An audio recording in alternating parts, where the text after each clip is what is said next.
Hi there, you're watching Sipping Off the Cuff on Tequila Aficionado Media, all of our platforms. I am Mike Morales here in the United States in the freezing tundra here of San Antonio. That gentleman out there is... Felipe de Herrera. I'm in Essex, England, commonly known as the UK, Yes, where I'm commonly. surrounded by darkness. It's dark. He's 6 hours, there's a 6 hour difference. So he's got an early evening and I've got we're looking at a mid-afternoon right now for San Antonio. We have been having a great time tasting tequila Ambar. Not to be confused with Ambar, okay, that we can get here in Texas, and we've tasted. This is the Anejo. We have nominated both the Blanco and Reposado for Brand of Promise in the in each of their categories, including packaging. As Felipe says, it's rare that you see these labels anymore, these foil labels, and they're slightly raised. And we went through a little bit of the history of the brand. I think you said that there's an interview on the website. If you go to Ambar Tequila Ambar website, you'll have a section where you'll see that the link to the video and the interview. And apparently, from what you've been able to discern, what we thought was the brand ambassador is also the owner of the brand with her father, correct? It seems that way. I could be wrong, but just from reading it through, she mentioned in the interview, it was the ambassador to the UK, and she was with her father, and they were both talking about how they had an idea for tequila, and this is what they wanted to create. Mm-hmm. So from it's just that would be it, wouldn't it? And they're talking about different tequila. Well, and they got the wrong people. I'm gonna delve deeper into who they are, because I think that's who I've been communicating with. This brand. We were introduced to this brand. It was brought to our attention finally by somebody on Twitter who is a friend of, I'm assuming a friend of ISIS or ISIS, and I'll find out for sure, because I'd like to know more about the family and the brand, because what we know from the website is that the master distiller is Leopoldo Solis, who we've talked about numerous times here on the website on Tequila Aficionado. He is responsible for some of the greatest brands ever, and I didn't know that he was involved in this brand. But you say there's somebody else also involved in the brand. Yeah, Ana Marie Romero. As I've said, I think over the last couple of times, the Midas touch. She's for tequila. Yes, everything she touches is memorable. She's been very nice to us here at Tequila Aficionado as well. She gifted us the aroma kit that was made famous in first of all, that people had seen it in Destilando Amor, which was a Spanish Mexican soap opera. And I thought it was a prop. I didn't even know it existed.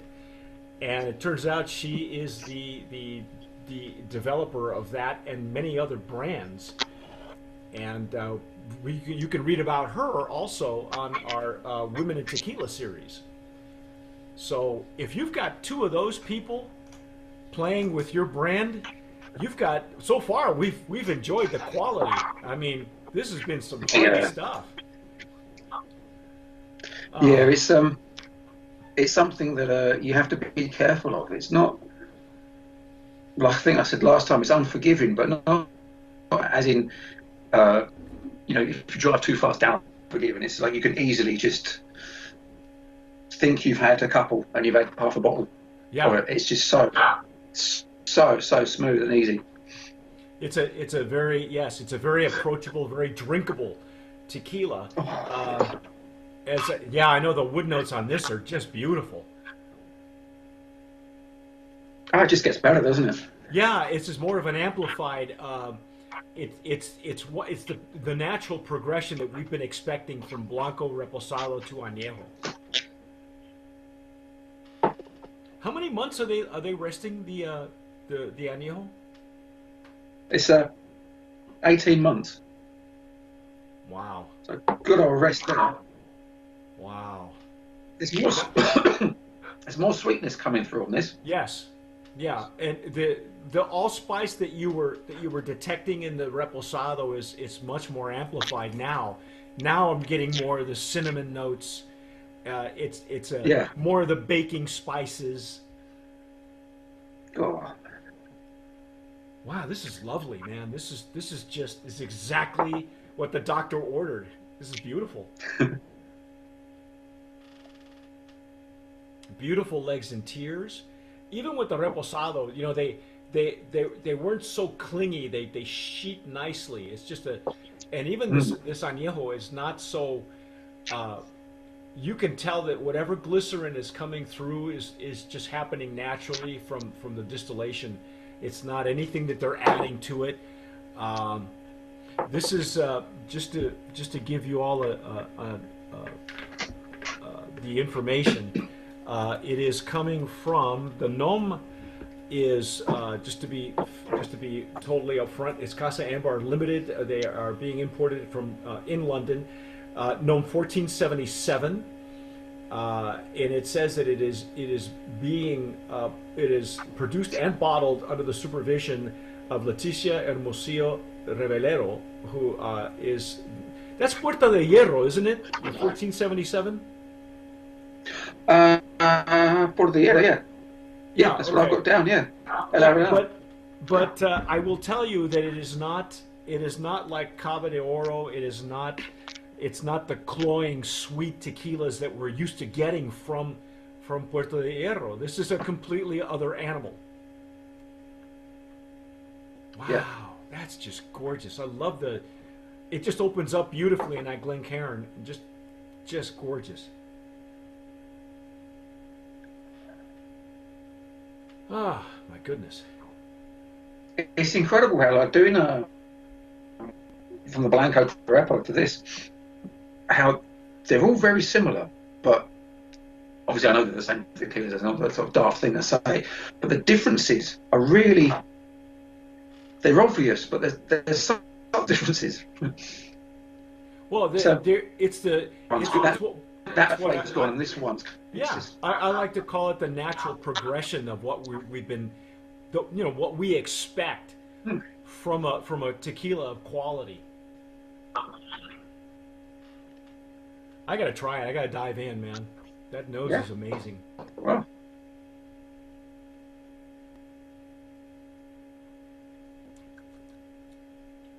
Oh, wow. Exquisite barrel notes. I'm getting like coffee and chocolate and yeah. maybe even tobacco on the retronasal. Whatever char is coming through, it's coming through much more pronounced in the añejo than it was in the reposado. The reposado still had the agave quality in it. This one very minor agave. In fact, I'm probably only getting it in the retronasal. It's not as the hit on the back of the roof of the mouth. It's not. I don't think it's as hard a hit. And the aftertaste when it comes through, it moves over. It's kind of like it's like an out breath of chocolate. It's like Yes. Yeah, exactly. Well, that's the retronasal. I'm getting and it's a dark chocolate. It's like a bitter chocolate or a cocoa or something like that. In fact, I would even go so far as to say it's almost like closely a tobacco, almost like a tobacco hint.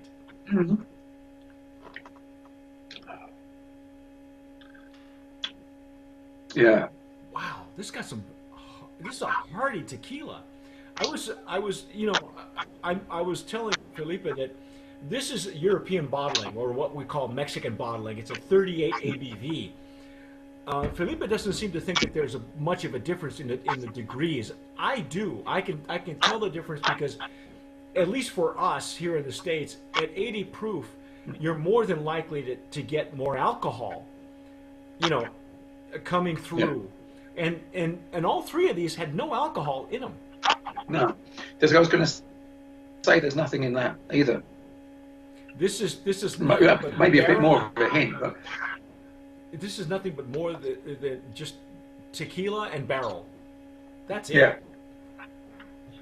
And you can't really ask for anything else. It's all the structure of the reposado was so good. I said to Felipe, and he and I enjoy cigars.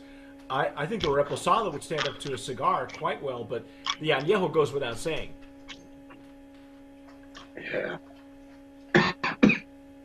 Something not too woody, mine. Something like trying to think of what I've got.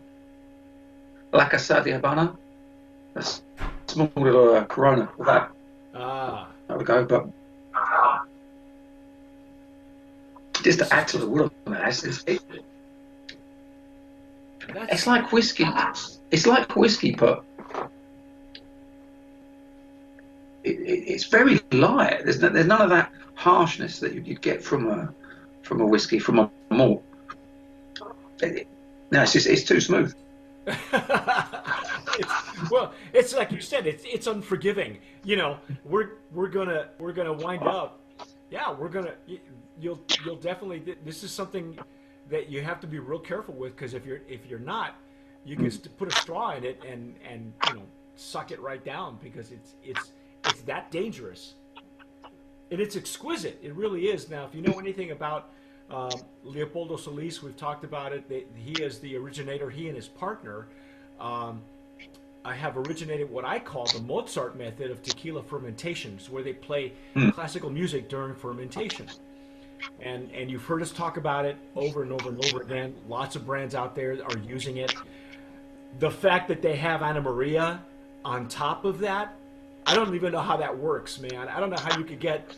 How can you get? It's like being touched by God and Saint Michael at the same time. I don't know. And the best part is the tequila is kosher, folks. It's got a kosher seal, so it's been blessed by the gods. This is really beautiful. It's a good example, because when you see you've got two people like that working on it, it could be a case of too many cooks. Do you have too many cooks spoil the bride? Everyone tries to put a little bit in, but they've proved, not that they need to prove their worth, but they've shown it by whatever they've done together. It's how they work together. It's just this. This is a stunning example. I wish more tequilas had this kind of quality. You have to be careful though. When I had these delivered via DHL, and you might see that I've got a broken. This part here is glass, so there's a chunk of glass in my añejo, but it's okay. I'm all right, folks. Don't be alarmed. It's okay. It beats the worm, doesn't it? Well, yeah, I don't. Who needs worm when I got glass, right? It's like, this is really gorgeous. I can't say enough about the quality. It's at 38 ABV. This is the European bottling or Mexican bottling. I brand of promise nominee in the añejo category, bar none. This stands up to anything at 80 proof or above. What I wish? I wish there was something at barrel strength with this. If it's even possible. I wonder what the barrel strength version of this tastes like. Well, if only you had some of the extra añejo. Well, no, and I'll go into that when I get my replacement bottle. But this is how it came to me from DHL. Yeah, the seal was broken. This is all I've got of the extra añejo. It's a sad day, but they are sending us a replacement. So as soon as I get my replacement, Felipe and I are gonna go left and right. Yeah. Did you get this one? We got to show this. We've been neglecting to show Yeah. this. they were nice enough to send us a decanter, and I guess this is for the Anejo because that's what it says. It's a beautiful ceramic. Yours is blue, I think, and mine's got green. These are handmade bisque, Yeah, I'm all blue. made in Mexico. And what this is, it's a decanter. You fill it in from here, and you pour it from this spout. And it's really cute. It's beautiful. You can wear it as a bracelet, or like Felipe does, as a spacer. Yeah, right here. I gotta have my chest pierced. Yeah. Look at that. Just when you go swimming. Oh yeah, yeah, that's right. Because it'll float, right? That was very I'll nice. see, but it'll float. Yeah, at first, because I wasn't sure if this had anything in it, because I noticed that I had my empty bottle, and I figured, wow, they drank the whole thing. They drank it from here, and they drank it from there. But no, this is just a nice souvenir decanter, and it's beautiful. Thank you to Ambar, Casa Ambar, Mexico. And I guess you can refer to them as Casa Ambar. I prefer to keep that separate because there's an Ambar that's available here in the States, and it's a completely different distillery and name and all that. So I think it's a Brand of Promise nominee in the Anejo category. Yeah. We loved it. I think they've done the triple, haven't they? Yeah, we have. This we survived, man. This is just gorgeous stuff. But that's our take on Casa Ambar. That's Ambar. We're going to find out more about them. I'm gonna delve deeper into get the specifics because I'm really interested now. Where I've never been able to get it in the States. I've been following this brand for a long time. I'm glad that we finally had a chance. You and I finally had a chance to break it down. Superb quality, really, really special. But anyway, that's our take on Ambar. I am Mike Morales here in the United States, and that gentleman there is Felipe de Herrera, and I'm in the UK, the county of Essex. You have been watching and listening to us on Sipping Off the Cuff on all of our platforms. If you're listening to us on iTunes or Spotify or Anchor FM, anywhere where you download your podcast, please do so. If you're watching us on Twitter or you're watching us on YouTube, please hit that red button, subscribe. All wonderful things will happen to you. But whatever you do, tomar sabiamente. Sip wisely.